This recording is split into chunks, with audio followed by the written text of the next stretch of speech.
టమాటా పచ్చడి తయారీ విధానం.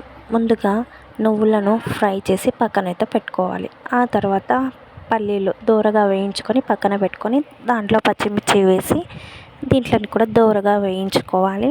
వేయించుకున్న తర్వాత కొద్దిగా ఆయిల్ వేసుకోవాలి.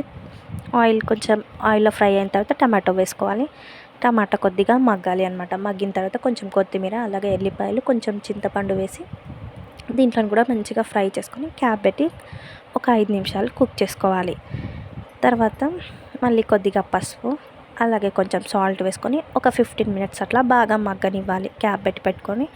తర్వాత తీసి చూసి మగ్గిన తర్వాత స్టవ్ ఆఫ్ చేసుకుంటే ఎంతో టేస్టీ అయిన పచ్చడి రెడీ అయినట్టే.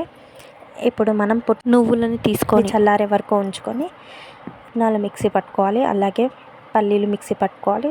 ఇప్పుడు ఆ ఫ్రై అయింది మిక్సీ పట్టేసుకుంటే ఎంతో టేస్టీ అయిన పచ్చడి అయితే రెడీ అన్నమాట. Thank you friends. Bye bye.